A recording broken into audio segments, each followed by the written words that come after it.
Muy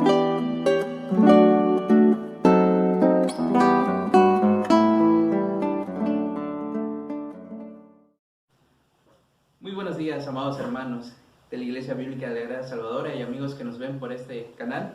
Sean todos bienvenidos. Hoy es el día que nuestro Dios y Señor nos convoca a la congregación de sus santos, a su iglesia comprada con sangre, para adorarle y darle gloria, porque Él es digno. Amados hermanos, sean todos bienvenidos. Hermanos, pasamos al tiempo de los anuncios y seguidamente pasamos al tiempo de adoración. El día 6 de enero del 2021 cumplió años nuestro amado hermano Antonio Flores. Muchas felicidades, amado hermano. Dios lo bendiga. Amados hermanos, este tiempo de anuncios quiero aprovechar para comentarles que los días martes de cada semana estamos llevando a cabo la reunión de oración por vía Zoom. Amigos, pueden comunicarse con otros hermanos. Se está mandando ahí el link para que puedan ingresar a la reunión de oración. Recordemos poner nuestros dispositivos celulares en modo silencio para tener el tiempo de adoración sin ser distraídos. Salmo 46, versículos del 1 al 3 al 11 dice: Dios es nuestro refugio y fortaleza, nuestro pronto auxilio en las tribulaciones. Por tanto, no temeremos, aunque la tierra sufra cambios, y aunque los montes se deslicen al fondo de los mares, aunque bramen y se agiten sus aguas, aunque tiemblen los montes con creciente enojo. Jehová de los ejércitos está con nosotros, nuestro refugio es el Dios de Jacob. Salmos 18, del 1 al 3 dice: Te amo, oh Jehová, fortaleza mía. Jehová, roca mía y castillo mío, y mi libertador. Dios mío, fortaleza mía, en el que confiaré, mi escudo y la fuerza de mi salvación. Mi alto refugio, invocaré a Jehová, quien es digno de ser alabado, y seré salvo de mis enemigos. Amados hermanos, cantemos con un corazón lleno de gozo el himno 20, Castillo fuerte es nuestro Dios.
Amén, amado hermano.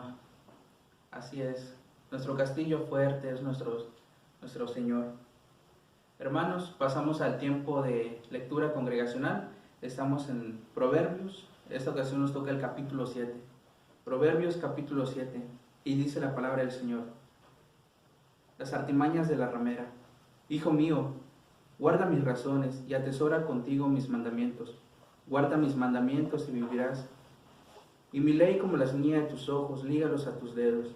Escríbelos en una tabla de tu corazón. Di a la sabiduría, tú eres mi hermana. Y a la inteligencia llama a la parienta, para que te guarden de la mujer ajena y de la extraña que hablan sus palabras. Porque mirando yo por la ventana de mi casa, por mi celosía, vi entre los simples, consideré entre los jóvenes a un joven falto de entendimiento, el cual pasaba por la calle, junto a la esquina, e iba camino a la casa de ella. A la tarde del día, cuando ya oscurecía, en la oscuridad y tinieblas de la noche, cuando he aquí, una mujer le sale al encuentro, con atavío de ramera y astuta de corazón, alborotadora y rencillosa. Sus pies no pueden estar en casa, una vez está en calle, otras veces en las plazas. Acechando por todas las esquinas, se sació de él y le besó. Con semblante descarado le dijo, sacrificios de paz había prometido, hoy he pagado mis votos, por tanto he salido a encontrarte. Buscando diligentemente tu rostro y te he hallado. He adornado mi cama con colchas recamadas, con cordoncillo de Egipto. He perfumado mi cámara con mirra, aloes y canela. Ven, embriaguémonos de amores hasta la mañana, alegrémonos en amores, porque el marido no está en casa, se ha ido a un largo viaje.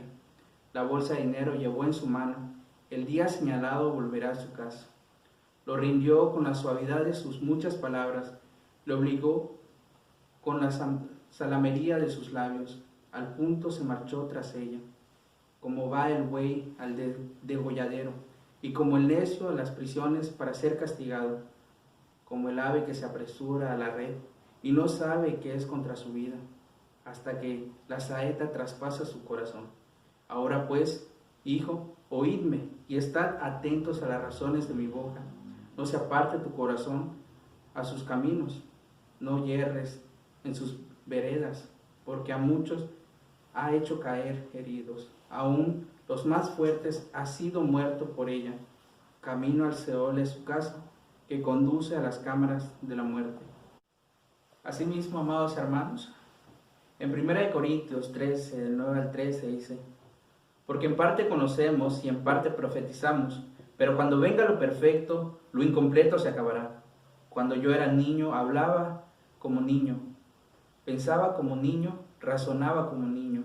Pero cuando llegué a ser hombre, dejé las cosas de niño, porque ahora vemos por un espejo, veladamente, pero entonces veremos cara a cara. Ahora conozco en parte, pero entonces conoceré plenamente como he sido conocido.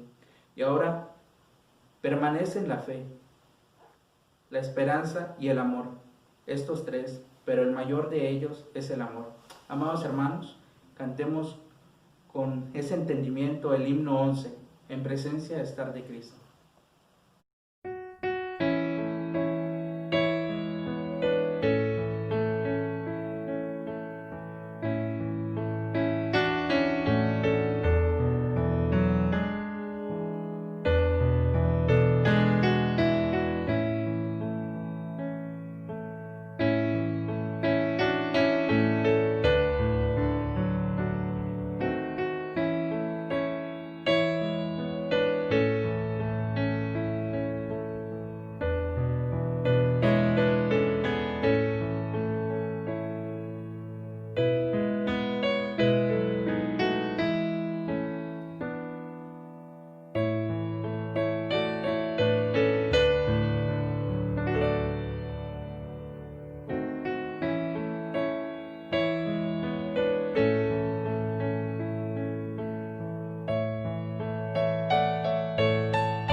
Así es, hermanos.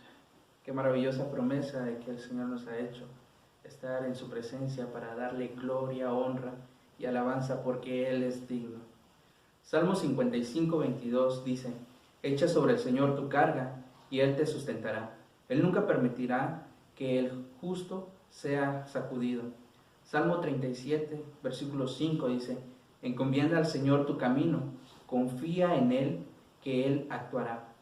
Primera de Pedro 5, 6 nos dice: Humillaos pues bajo la poderosa mano de Dios, para que Él os exalte en su debido tiempo, echando toda vuestra ansiedad sobre Él, porque Él tiene cuidado de vosotros. Amados hermanos, cantemos con ese gozo el himno 15, Dilo a Cristo.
Amados hermanos, preparemos nuestra mente y nuestro corazón para recibir la palabra del Señor que hoy nos trae el hermano Jorge McFarland.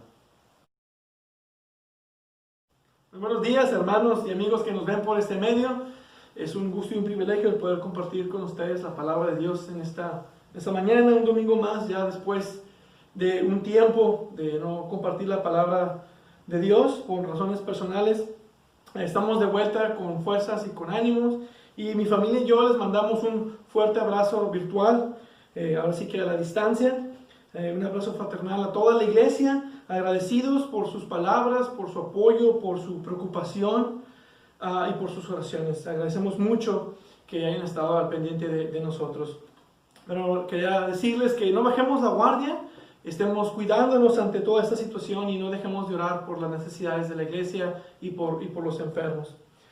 Bueno, en esta mañana estaremos continuando con nuestras exposiciones en el libro de Génesis, y les voy a pedir ahí en su casa que por favor abran Génesis capítulo 32. Nos quedamos en la mitad de este capítulo y vamos a estar leyendo en esta mañana de los versículos 22 al 32. Génesis capítulo 32, versículos del 22 al 32.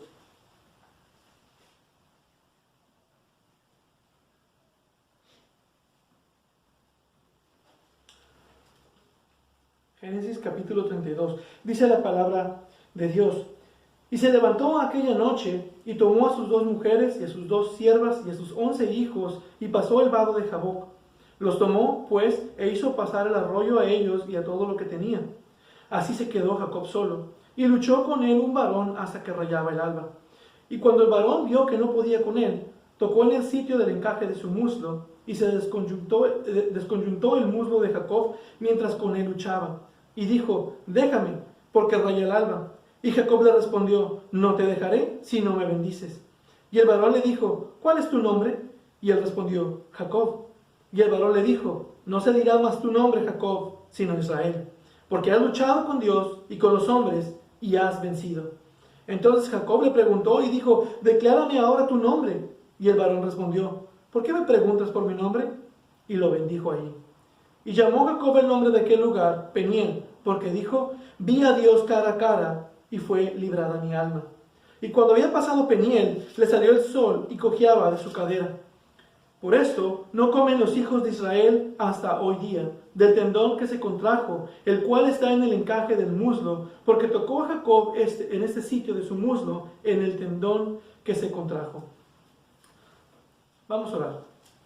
Padre bendito y amado, gracias te damos por la eficacia, el poder de tu palabra, el ánimo que nos trae, el poder que tiene tu palabra, y podemos escucharla, cómo ha sido de motivación para nosotros las predicaciones pasadas, y tú nos hablas a través de ella y nos instruyes y nos animas y nos das fe y nos fortaleces. Gracias por tu palabra, y en esta mañana te pido seas conmigo para poder exponer esta porción de las Escrituras, poder entender esta lucha que tuviste tú con tu siervo Jacob. Te pedimos que nos hables en esta mañana y instruyas a tu pueblo y bendigas a cada uno de los hermanos que están pasando necesidad, que están pasando por situaciones difíciles. Yo te pido por cada uno de ellos que tú los cobijes bajo tu gracia y nos ayudes a entender que todas las situaciones son para bien y para tu gloria. Bendito seas, en el nombre de Cristo oramos. Amén. Charles Coulson fue un matemático, científico y químico pionero en la aplicación de la teoría cuántica de valencia a problemas de estructura molecular. Un título muy largo. Y Coulson cuenta que el momento decisivo de su vida ocurrió en un auto estacionado solo por la noche, en un momento de frustración. Coulson había subido muy alto, un hombre fuerte del gabinete del presidente Richard Nixon, pero había caído bajo y fuerte. Él fue atrapado en el escándalo de Watergate, en el cual Richard Nixon renunció a la presidencia de los Estados Unidos. Y en esta noche particular, él visitó a Tom Phillips, quien en su momento era el presidente de la compañía Raytheon. Era un viejo amigo y esperaba poder trabajar con él. Y Coulson escuchó que Phillips y su esposa habían atendido recientemente una cruzada evangelística de Billy Graham, y que a partir de ese momento ellos se hicieron cristianos y que se observaban en ellos cambios en su vida. Y él quería saber qué es lo que había sucedido con ellos. Y mientras su amigo le leyó un pasaje del libro de C.S. Lewis llamado Mero Cristianismo, fue un pasaje muy relevante para Coulson sobre el pecado del orgullo. Y dice, un hombre orgulloso siempre está despreciando las cosas y las personas. Y por supuesto, mientras mires hacia abajo, no puedes ver algo que está por encima de ti. Es decir, arriba hay un Dios inmensurablemente superior. Y Phillips continuó en describir cómo había descubierto a Dios en el Evangelio de su Hijo, el Señor Jesús, y le compartió el Evangelio a Coulson. Y le preguntó a Coulson si él quería orar, pero Coulson declinó y dijo que él quería leer una copia del libro Mero Cristianismo por sí mismo. Y de ahí él se fue a su carro. Y se dio cuenta que él no podía encender el carro. Las llaves no estaban girando. Y ahora él está solo, en la oscuridad, con la devastación de su vida. Y él comenzó a llorar. Y él clamó al Señor Jesús y el Señor le respondió con una fe salvadora. Este es uno de los tantos hermosos recuentos de la poderosa salvación de nuestro Señor Jesús. Una gloria más para la cruz. Y bien, Génesis 32 nos trae un punto crítico en la vida de Jacob. Y también toma lugar en la oscuridad y en la soledad de una noche. Jacob ha pasado 20 años lejos de casa. pecó contra su hermano Esaú y contra su padre Isaac, y él tuvo que salir de ahí en exilio. Y al mismo tiempo involucró una situación en la cual también él tenía que salir, el engaño de su tío Labán y el maltrato que él tenía hacia Jacob. Y Dios le mandó volver a su casa, a la tierra de Canaán, y en su camino de regreso, en su corazón estaba la molestia de no haber arreglado el asunto que tenía contra su hermano Esaú. Esa enemistad con su hermano que aún estaba sin resolver. Y ahora él ve que Esaú viene a su encuentro y no viene solo. Él viene con un buen ejército. Y le entra el pánico. Y comienza un desfile de obsequios para su hermano. Y dice él que es para apaciguar su ira. Versículo 20 nos dice: apaciguaré su ira con el presente que va delante de mí, y después veré su rostro. Quizá le seré acepto. Y dice que durmió aquella noche. Y obviamente no vemos que haya recibido noticias. Durmió sin recibir noticias, sino dice el versículo 22 que se levantó aquella noche y tomó a sus 2 mujeres, a sus 2 siervas y a sus 11 hijos, y pasó al vado de Jaboc. Los tomó pues e hizo pasar el arroyo a ellos y a todo lo que tenía. Así entonces él queda solo al otro lado del río Jaboc. El versículo 24 nos dice: así quedó Jacob solo. Una noche difícil, con mucha preocupación, está oscuro y ahora se encuentra solo. Y de repente una mano fuerte le sale en la oscuridad y lucha con Jacob sin ninguna advertencia. Y pelea por su vida. ¿Sería acaso Esaú? ¿Sería acaso un emisario de Esaú? ¿Podría ser también a lo mejor un ladrón nocturno? La respuesta se vuelve clara después. Era Dios quien contendía con Jacob esa noche. Y ese fue el momento decisivo en la vida de Jacob. Y de pronto ya no era Esaú de quien tenía que cuidarse. No era Labán. Era Dios de quien se tenía que preocupar. Y quien le tomó y le exigió que Jacob viniera a su gracia. Y esta experiencia tan única y tan poderosa que muchos comentaristas tratan como esto como el punto de conversión de Jacob. Y no creo que esto sea así. Esto es algo diferente a la historia de Colson. Verán, Dios ha estado trabajando con la fe de Jacob por un buen tiempo ya, como hemos estado observando en estos capítulos. No creo que podamos decir que ese es el comienzo de su fe, pero lo que sí es claro, así como en la vida de Abraham en el monte Moria, es que este es un encuentro decisivo, diseñado por Dios para cambiar su vida de tal manera que se entregue totalmente a Dios. Y el pasaje comienza con Jacob estando solo y temblando en un lado del río de Jaboc. Toda su familia, sus posesiones están del otro lado. Y mayormente su hermano Esaú y sus 400 hombres están del otro lado. Y algunos comentaristas argumentan que lo que Jacob estaba haciendo es regresar a donde él podía estar a solas para poder orar. Y es un punto de vista generoso hacia Jacob. Matthew Henry incluso va un poco más de eso. Y no parece que el contexto sugiera eso. En lugar de eso, él se vuelve porque está paralizado del miedo y él solo quiere el río entre él y su hermano.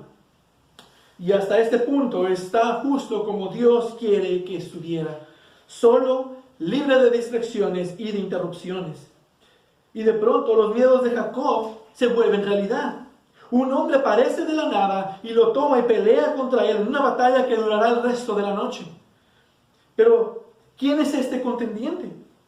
Y parece por el texto que casi durante toda la noche Jacob no supo con quién peleaba.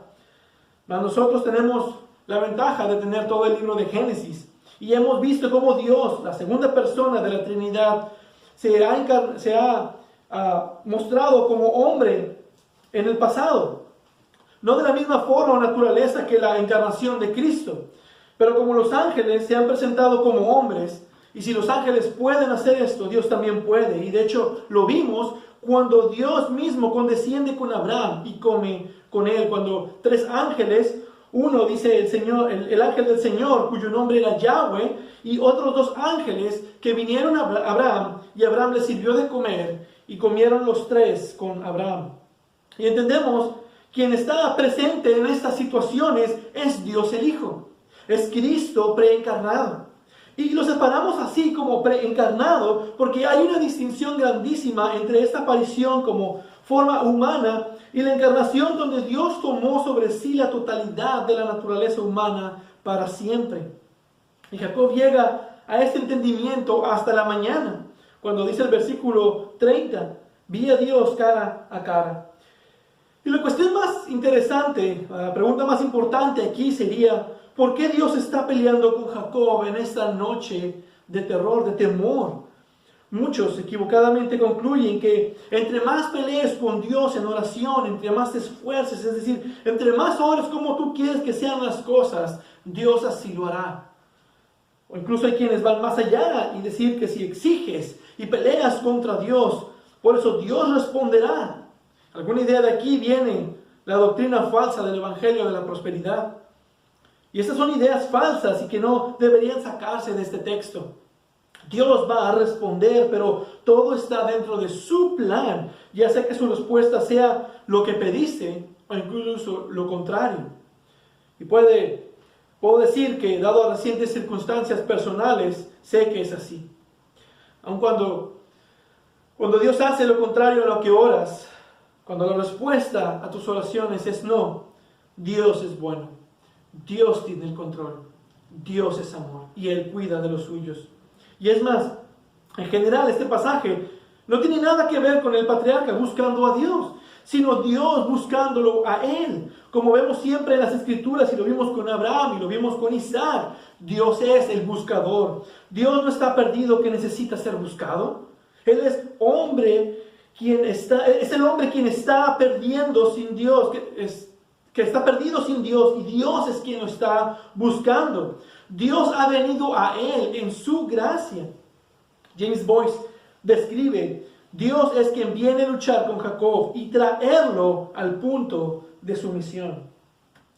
Ahora, mientras consideramos el contexto, nos recuerda una vez más que Jacob está intentando manejar una crisis por sus propios recursos.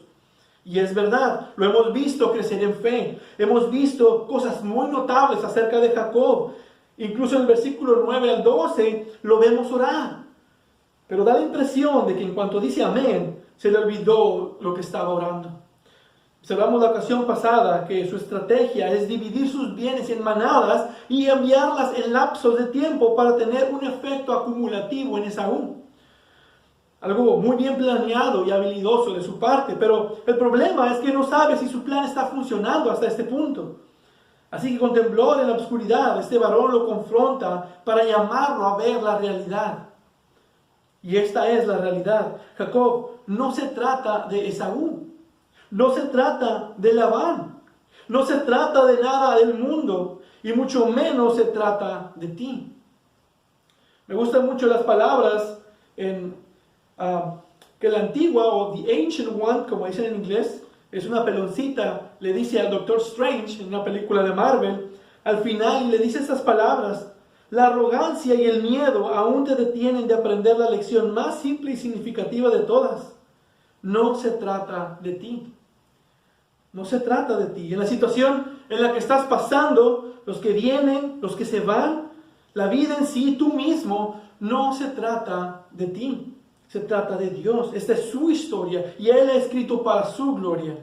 Es siempre y solo Dios con quien tenemos que lidiar. Los asuntos de nuestra vida se tratan del Señor y nuestra relación con Él. Se trata de lo que Él está haciendo en ti, por ti y en ti. En nuestra relación como pecadores y en nuestra relación como creyentes. Este es el mensaje. Dice A.W. Pink, el propósito de Dios es de reducir a Jacob a un sentido de que no es nada. Causarlo a ver qué tan pobre, sin ayuda y perversa criatura realmente es. Y de enseñarnos por medio de él la lección más importante, que en reconocer nuestra debilidad está nuestra fortaleza. Dios quería que Jacob aprendiera lo que Él quiere que nosotros aprendamos también. Que no se trata de ti, se trata del Señor. Necesitamos ir a Él. Necesitamos prevalecer solo por la fe. Solo así aprenderemos a confiar en el Señor, a pesar de todo lo doloroso que pueda ser ciertos eventos en nuestra vida. Que pudieras tratar de encontrar un pasaje paralelo a este acontecimiento de Jacob en este momento. Y yo creo que lo encontraríamos en el libro de Job. Recordarán la historia de Job. Job era un hombre justo, un creyente ejemplar. Así que Dios le dice a Satanás, ¿ya viste a mi siervo Job? Y su argumento es que solo confía en Dios y él vive para él porque él lo protege y lo bendice. Él está bien cuidado y se quita tu mano de él. Y verás la diferencia. Y Dios le da permiso. Y la primera vez Job no puede ser tocado, pero todo lo demás sí. Entonces sus hijos mueren, sus posesiones se pierden, es dificultad tras dificultad. Pero luego la segunda ocasión viene más fuerte, porque ahora sí le destruyen su salud, lo tocan a él. Y toda esta situación es lo que enfrenta Job. Y lo interesante del libro, conforme lo lees, es que Dios nunca le dice a Job qué es lo que está sucediendo. A él no le tocó aprender el trasfondo espiritual, que por cierto a nosotros tampoco. ¿Qué tan seguido estaremos batallando con algún asunto mayor y preguntarnos qué está haciendo Dios en nuestra vida? Y nos preguntamos, Dios, ¿cuál es la idea aquí? Y no nos dice, porque realmente no necesitamos saber. Lo único que debemos hacer es conocerle a Él. Y Job quedó con su mujer, su esposa, su ayuda idónea para decirle estas palabras: maldice a Dios y muérete. Gran apoyo emocional y buena consejería definitivamente no vinieron de estas palabras. Y responde Job en Job 2:10, ¿recibiremos de Dios el bien y el mal no lo recibiremos? Y aún en la profundidad de su dolor y su lamento, pensando que era el Señor, él dice: Jehová dio y Jehová quitó. ¿Cuántas veces no hemos usado estas palabras correctamente en medio de pérdidas, con lágrimas, con dolor? Esto sé, Jehová dio y Jehová quitó. Sea el nombre de Jehová bendito. Y esto es lo que está haciendo Dios por Jacob. Su seguridad, sus pruebas, sus bendiciones, todo se trata de Dios. Todo está en las manos del Señor. El Señor está obrando su perfecta voluntad y Él está abriendo caminos en su plan redentor. Dice: de Jehová es la tierra y su plenitud, el mundo y los que en él habitan. Salmos 24:1. Y todo lo está encaminando en su obra redentora. Y lo que él necesita hacer, lo que Jacob necesita hacer, es clavar su realidad en fe. Todas sus esperanzas ponerlas en Dios y en sus promesas. Muy probablemente has tenido alguna experiencia así. Y si no, la tendrás. Y tal vez te preguntas, ¿por qué Dios no responde las oraciones? Aun cuando son buenas oraciones, peticiones razonables y buenas que significan tanto para ti. Y Él no ha contestado. No te ha dado las cosas que tu corazón desea. Tal vez Dios te está tomando aún en tu desesperación, en tu soledad, en tu miedo y en tus momentos de oscuridad, para que le enfrentes y pongas todas tus esperanzas en Él. Él quiere ser tu Dios, todas tus esperanzas, toda tu felicidad, toda tu seguridad. Él insiste que solo deben de estar fundadas solamente en Él. Y Jacob sufre en la oscuridad porque el Señor demanda que Él venza por la sumisión, solo por la fe, que se rinda totalmente a Él. Y si has tenido una experiencia como la de Jacob junto al río, entonces sabrás lo que pasa. Jacob no se rinde. Entonces el Señor lo hiere. El Señor le afligió. Versículo 25. Y cuando el varón vio que no podía con él, tocó en el sitio del encaje de su muslo y se desconyuntó el muslo de Jacob mientras con él luchaba. Ahora, es importante entender que Jacob no prevalecía por alguna debilidad en el varón visitante. Es interesante que la historia que se nos narra es desde la perspectiva de Jacob. Y se nos dice que es un hombre. Y sabemos por adelantado que no es un hombre, al menos no aún, es Dios. Y Jacob persiste, y no es porque es más fuerte que Dios. Dios podría destruirlo en un momento. Es más bien la paciencia de Dios. Dios es así. Él continúa contendiendo con nosotros cuando nuestras voluntades son opuestas a Él. Y es por su misericordia que Él continúa luchando con nosotros. Pero debemos saber que Dios no es pasivo en soportar nuestra abstinencia. Podemos pensar en la declaración vívida de C.S. Lewis cuando dijo en un libro de Narnia: Él no es un Dios domesticado. Él no es un caballero. Cuando muchos evangélicos dicen que Dios es un caballero y que no obliga su voluntad sobre nadie, Yo imagino a Dios diciendo, yo soy Dios todopoderoso, que controlo toda situación, creé el universo con mi palabra. ¿Me pudieras permitir mejorar algo en tu vida? Claro que no. Él es un Dios soberano que tiene el control de toda situación y de cada partícula en el universo. Él es un Dios soberano. Y tú tienes una agenda y Dios tiene otra agenda, y adivina qué. Dice Dios, mi propósito será establecido y todo lo que quiero realizaré. Isaías 46:10. Él no dará su brazo a torcer. Entonces él viene a Jacob y lo hiere. Es así, si Jacob no va a someter su voluntad porque Dios está peleando con él, entonces el Señor logrará sus propósitos por una herida que Jacob debe experimentar. Si Jacob no va a aprender a confiar en el Señor en fortaleza, entonces el Señor lo dejará intentar en debilidad. Dios trabaja así muchas veces, tanto en creyentes como en incrédulos, para traerlos al arrepentimiento. Entonces la crisis llega en la mañana y el varón quiere partir. Versículo 26, y dijo, déjame, porque raya el alba. Ahora lo que podemos suponer aquí es que Dios no quiere que Jacob vea su rostro santo y muera ahí mismo. Pero Jacob es llevado a un punto de decisión. Él ha peleado toda la noche, él ha querido resistir y ahora el varón lo ha herido y está lisiado. Al punto de que ya no está peleando con el visitante, sino más bien agarrándolo fuerte por su vida. Si él se fuera a ir, Jacob cayera solo, débil y herido. Y en este momento, en esta respuesta, vemos el momento decisivo del relato entero de la vida de Jacob. Y Jacob le respondió, no te dejaré si no me bendices. Y el varón le dijo, ¿cuál es tu nombre? Y él respondió, Jacob. Ahora, aquí hay dos cosas. Primero, Jacob responde en admitir la sumisión a la que Dios lo ha estado llevando. Jacob busca con todo la bendición solo en Dios. Así que parece que aquí está comprendiendo un poco más quién es su atacante. Es el mayor quien bendice al menor, es Dios quien da la bendición, pero su petición para bendecirlo es su rendimiento en fe. Interesantemente, el profeta Oseas hace un pequeño comentario sobre este episodio. En el vientre tomó a su hermano por el calcañar y en su madurez luchó con Dios. Sí, luchó con el ángel y prevaleció. Lloró y le pidió su ayuda. Oseas 12, versículos del 3 al 4. Así es como prevalecemos. El Señor lo rompió, lo quebrantó. Y Jacob clamó al Señor solamente. Así es como prevaleció por medio de la fe.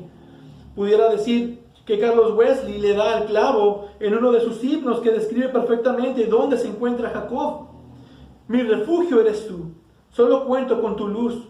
Sin tu guía y tu consuelo, no me dejes, oh Jesús. Yo en ti confío por el socorro que me das. A mi alma con amor lleva a donde tú estás. El rendirse completamente en fe. Tú debes de ser quien me bendiga, Señor. Pero en segundo lugar, noten que el ángel no lo deja así de sencillo. Hay algo que debe de hacerse y es una confesión de quién es él. Reconoce quién eres, Jacob. ¿Cuál ha sido la característica más destacada de tu vida? Y responde él, Jacob, el que toma por el talón, el que no suelta, el suplantador. Soy quien intentó tomar la bendición de Dios por mis propias manos y mis maquinaciones y mis engaños. De hecho, Esaú ya había traído esto a flote. Cuando lo engañó en el capítulo 27, dice, bien llamaron su nombre Jacob, pues ya me ha suplantado 2 veces. Y ahora Jacob dice, así es, ese es mi nombre, ese soy yo. Y esa parece ser la intención de Jacob, el que toma por el talón. Eso ha sido todos esos años. Y lo irónico es que no necesitaba hacerlo. Es algo terrible en nuestros pecados, en nuestros defectos de carácter. No solo están mal, sino que también son innecesarios. No solo Dios le prometió bendiciones, esas bendiciones se las prometió incluso antes de que él naciera. Rebeca, ella tenía la profecía de que el mayor serviría al menor y la voluntad de Dios se iba a hacer. Y luego, cuando huye, Dios le visita en Betel. Cuando él ve la escalera de los ángeles descendiendo y subiendo, y Dios le dice, iré contigo a donde quiera que vayas. Él no lo tuvo que planear para obtenerlo, él no tuvo que maquinar nada. Dios se lo estaba dando por gracia. Aún con Labán, trabajando todos esos años, Dios le bendice y le prospera y lo llama a regresar a casa. Todas las bendiciones han sido suyas por méritos de la gracia de Dios, pero su carácter, el patrón de su pecaminosidad era de un suplantador, engañador, de alguien que toma por el talón. Y es este pecado que debe de ser confrontado. Y al reconocer su pecado más característico, es entonces que el Señor le bendice. Y Jacob, al decir su nombre, no solo está poniendo su carácter al descubierto, el Señor quiere que nosotros hagamos eso. Enfrentar la realidad acerca de quiénes somos nosotros delante de Él. No para destruirnos, sino para que al confesar la culpa por la cual Él ha provisto su gracia, alcancemos perdón. Dios puede herirte. De hecho, un escritor lo llama una severa misericordia. Pero las heridas de Dios tienen un propósito.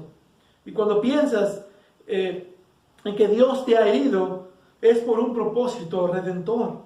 Y de una manera u otra es lo que Dios está haciendo en la vida de Jacob, para que tú pongas tus manos en Él y solamente en Él, y decir: no te dejaré hasta que me bendigas. Me recuerda un testimonio que platica el hermano Paul Washer. No recuerdo exactamente cómo va la historia, pero una señora se le acerca y había escuchado el evangelio que fue predicado por el hermano, y de repente le dice: entiendo el evangelio, quiero arrepentirme, ¿y ahora qué? Y le dice Paul Washer: ora al Señor hasta que te salven. Y le vuelve a platicar el evangelio, y al siguiente día la señora le dice: estuve orando toda la noche para que Dios me salvara, pero ¿y ya? ¿Eso es todo? No siento que soy salva, ¿qué más debo de hacer? Y el hermano le dice: bueno, tienes dos opciones. O se queda como está y pierde su vida, o regresa a su casa y no deje de orar hasta que el Señor la salve. La señora oró y oró toda la noche hasta que se quedó dormida, y ella se levantó como una nueva mujer. Y dice el hermano que ella se sentó a su lado y se notaba, radiaba de una felicidad, porque ella se aferró a Cristo y no lo dejó ir hasta que la bendijo con la preciosa salvación que es en Cristo Jesús. Aférrate a Cristo como si tu vida dependiera de ello, porque sí depende totalmente de ello. Si no estás en Cristo, estás muerto, y si estás en Cristo, tienes vida eterna. El arrepentimiento bíblico es algo maravilloso. Jacob se está arrepintiendo, y sabemos que la diferencia entre un cristiano y un incrédulo no es que uno no peca y que el otro sí. Sabemos que esa no es la diferencia. La diferencia es que nosotros tenemos la gracia del arrepentimiento. El arrepentimiento cambiará nuestras vidas. El arrepentimiento lo que hace es librarnos de la esclavitud para vivir enteramente para Dios en fe. Porque cuando confesamos nuestros pecados y nos volvemos a Él y le tomamos a Él, no solamente somos perdonados, pero también tenemos un nuevo comienzo en la vida. Somos una nueva criatura, tenemos una nueva vida en Cristo. Dios nos levanta, dice 1 de Juan 1:9, si confesamos nuestros pecados, Él es fiel y justo para perdonar nuestros pecados y limpiarnos de toda maldad. Esto es lo que le sucedió en este momento decisivo de Jacob. Él reconoce la naturaleza de su carácter. Podemos decir nuevamente que no es una experiencia de salvación en el caso de Jacob, pero sí uno de crecimiento en santificación. Y Dios contesta remarcando lo que acaba de pasar, versículo 28. Y el varón le dijo: no se dirá más tu nombre Jacob, sino Israel, porque has luchado con Dios y con los hombres y has vencido. Ahora, a través de todo Génesis, cuando hay un cambio de nombre, es un punto crítico en la vida de esa persona. Víctor Hamilton escribe: ya no se le atribuirá el estigma del agarrador de talones y suplantador. Ya no será la declaración definitiva de Jacob el agarrador. Su nombre ahora simbolizará el que contendió con Dios, o el luchador de Dios. La palabra Israel no se nos dice exactamente lo que significa, y en la etimología es bastante compleja, pero el contexto nos dice, y probablemente significa que Dios luche, o alguien por quien Dios lucha. Y refleja esta ocasión esencial y los efectos de la lucha de Dios en el carácter de Jacob. Y de aquí en adelante es Israel quien se levanta de pelear con Dios. Él prevalecerá no por la estrategia de Jacob o de su engaño, o de su astucia, pero el llamamiento de Israel a una fe dependiente de Dios. No como Jacob, que quería tomar de todo con sus propias manos, pero más bien nosotros debemos de tomarnos de Dios. Y es interesante aquí que el nombre de Jacob no desaparece a partir de aquí. Cuando Abraham fue cambiado a Abraham, ya no hay un Abraham, no podemos ver a Abraham. Y cuando Sarai fue cambiada a Sara, ya no hay más una Sarai. Pero él será llamado, ambos, Jacob e Israel, por toda la Biblia. Ian Duggee lo pone bien, dice que en estos dos nombres reflejan dos naturalezas distintas, la antigua y la nueva. Duggee dice esto, en el lenguaje de Martín Lutero, él es simul justus el peccator. Una de las grandes declaraciones de la Reforma, somos simultáneamente justos y pecadores. Somos justos en Cristo por medio de la fe, pero aún hay pecado en nuestras vidas. Y ahora Israel, Jacob, lo tiene que trabajar en el resto de su vida. Él tiene que vivir en un proceso de santificación. Ahora, déjenme hablar de dos subproductos de esta experiencia mientras nos movemos al final del pasaje.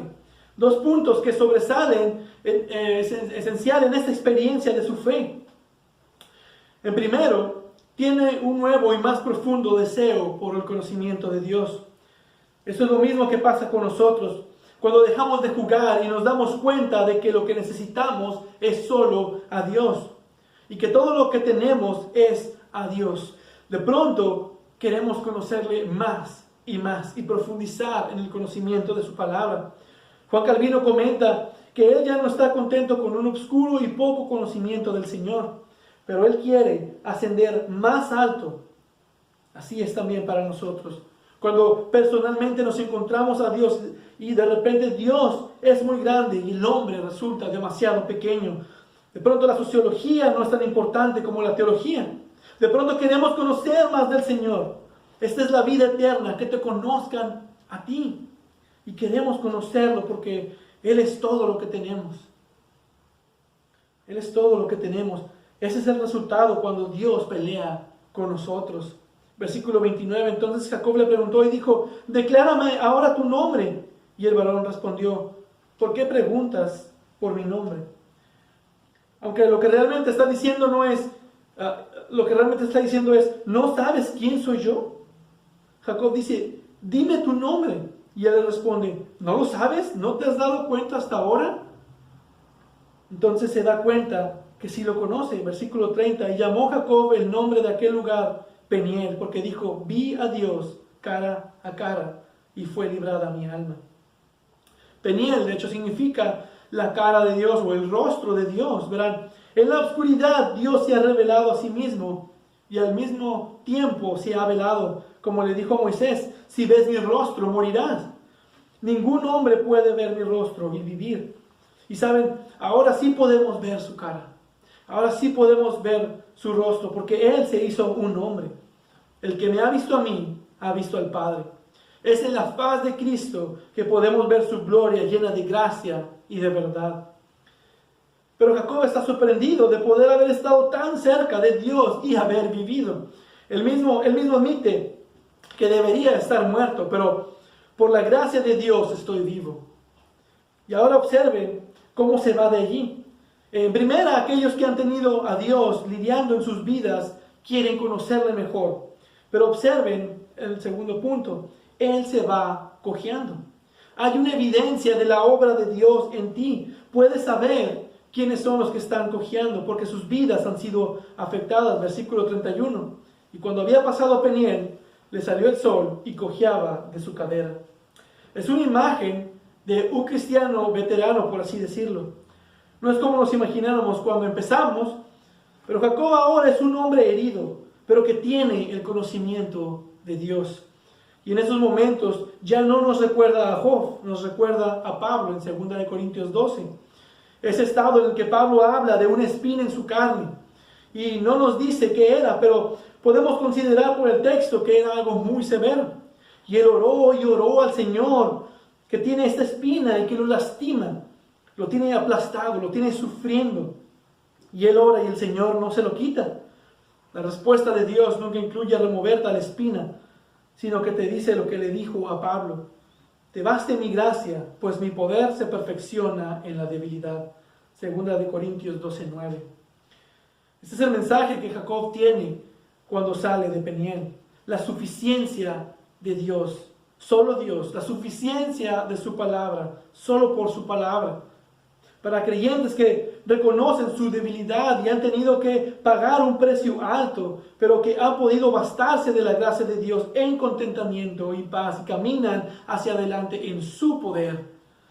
Por eso también el apóstol Pablo concluye: por tanto, muy gustosamente me gloriaré más bien en mis debilidades, para que el poder de Cristo more en mí. Por eso me complazco en las debilidades, en insultos, en privaciones, en persecuciones y en angustias, por amor a Cristo, porque cuando soy débil, entonces soy fuerte. Ver a Jacob cojear hacia su destino es una imagen de la gracia de aquellos que ya no pueden bajo sus propias fuerzas, sino que ahora se someten bajo el poder y la autoridad de un Dios de gracia. Y vamos a concluir esto notando algo importante. La persona, como hemos dicho, con la que peleó Jacob era Dios, el Hijo, Cristo preencarnado. Y siendo así el caso, qué apropiado es que cuando tomó sobre sí toda la naturaleza humana en la encarnación, Jesús cambió lugares. Jesús ya no vino a pelear con Jacob, pero ahora vino a ser Jacob. Ahora Jesús es quien luchó con Dios. ¿Y cuándo fue que Jesús luchó con Dios? En una noche de temor y de oscura soledad en el jardín del Getsemaní. Lloró con un temor en su alma de la crucifixión, más específicamente por la ira de Dios que tenía que beber de la copa, hasta el punto de sudar sangre. Padre mío, si es posible, que pase de mí esta copa. Mateo 26:39. Y a lo mejor tú también, como Jacob, estás luchando con Dios y Él te ha herido. Entonces ve a Jesús como Él prevalece en el rendimiento de su voluntad a Dios. Pero no sea como yo quiero, sino como tú quieras. Y eso es algo que recientemente yo he tenido que ver en mi vida. Poder orar al Señor y decir: Padre, no te lleves a mi papá, pero no hagas como yo quiero, sino haz tu voluntad. Y dejar todo en las manos del Señor. Rendirlo todo a Él. Y luego en la cruz Él gritó: Dios mío, ¿por qué me has abandonado? Él está luchando con la angustia, no con su pecado como nosotros, pero por el pavor de la obra que está haciendo por mí y por ti, y prevalece sometiéndose a Dios. Padre, en tus manos encomiendo mi espíritu. Encomiéndale al Señor tus cargas, encomiéndale al Señor tus tristezas. Sométete a Él, confía a Él y aférrate a Él. Verán, Jesús está prevaleciendo con Dios a nuestro favor para que nosotros recibamos la bendición del perdón de nuestros pecados. Solo observemos el versículo 32. Por esto no comen los hijos de Israel hasta hoy del tendón que se contrajo, en el cual está en el encaje del muslo, porque tocó a Jacob en este sitio de su muslo en el tendón que se contrajo. Y esto nos deja Moisés como una nota de sus tiempos, que a partir de ahí los hijos de Israel no comen esa parte del animal como una memoria, como un recordatorio de las heridas de su padre Jacob. Jacob dejó a sus hijos esta forma de celebrar y de recordar que Dios había bendecido a Israel. Y nosotros hoy en día tenemos unas heridas mejores por las cuales celebrar. Esto nos recuerda la cena del Señor, como Jesús instituyó esta remembranza, un recordatorio de sus sufrimientos por nosotros. Y Dios tuvo que herir a su propio Hijo con la daga de su ira, pero lo hizo para que Él cargara con la culpa de nuestra iniquidad. Y prevaleció con el pacto de gracia, cumpliéndolo en su perfecta obediencia y en su muerte, para que todo aquel que en Él cree no se pierda, mas tenga vida eterna. Entonces el versículo 32 concluye que los hijos de Israel miraban a Jacob, mas nosotros encontramos nuestra herencia en las heridas de Cristo. Es solo en Jesús que las promesas de Dios son sí y amén. Para Jacob, para ti y para mí. ¿Y qué debemos hacer? Debemos arrojarnos a los brazos poderosos del Salvador y confiar. ¿Y puedes pretender que nada de esto es cierto? Puedes cambiar el tema o tal vez puedas pausar este video, pero el día llegará, ya sea en gracia para salvación o si no en el día del juicio, donde tendrás que rendir cuentas de tu vida al Señor. Pero hoy es el día en que puedes ser como Jacob y aferrarte fuerte a Cristo y decir las palabras de Jacob: no te dejaré si no me bendices. Amén. Vamos a orar. Padre bendito, Dios amado, queremos aferrarnos a ti. Queremos aferrarnos a tu Hijo Jesucristo y no soltarlo hasta que nos bendigas. Y sé que hay muchas personas que están pasando situaciones muy difíciles, están pasando situaciones complicadas con toda esta situación que estamos viviendo.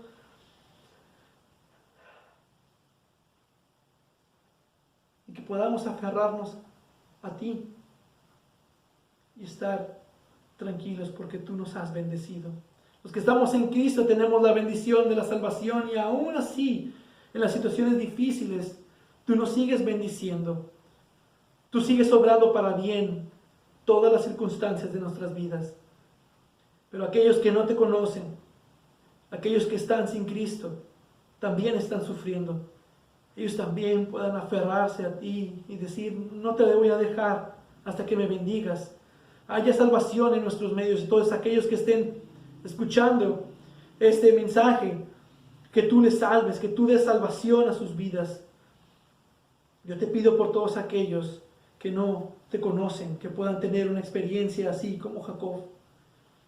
Y todos aquellos que sí te conocen, que también puedan tener esta experiencia y podamos crecer en santidad, aquello que nos estorba, aquello que no nos deja crecer. Yo te pido que tú nos confrontes, que luches con nosotros y que nos hieras si es necesario, que nos hieras para que podamos crecer en santidad. Que tú bendigas a tu pueblo, que tú lo fortalezcas y lo hagas crecer. Santifica tu iglesia, santifica a los miembros de esta iglesia y a todos donde en cualquier lugar se reúnen en tu nombre. Yo sé que tú no nos dejarás. Y ayúdanos también nosotros a aferrarnos a Cristo y a vivir en Cristo y para Cristo. A ti sea toda la gloria, toda la honra por siempre y para siempre. Amén. Muchas gracias, amado hermano Jorge, por la exposición de la palabra. Isaías 41:10 nos dice: no temas, porque yo estoy contigo. No te desalientes, porque yo soy tu Dios. Te fortaleceré, ciertamente te ayudaré. Sí, te sostendré con la diestra de mi justicia. Salmos 68:19 nos dice: bendito sea el Señor, que cada día lleva nuestra carga, el Dios que es nuestra salvación. Mateo 28:20 dice: yo estoy con vosotros todos los días hasta el fin del mundo. Amados hermanos, cantemos con ese corazón lleno de gozo el himno 16, día en día.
Amados hermanos, y es así como llegamos a la conclusión de este culto dominical. Bendito sea el Señor, Dios de Israel, desde la eternidad hasta la eternidad. Amén y amén. Estamos despedidos.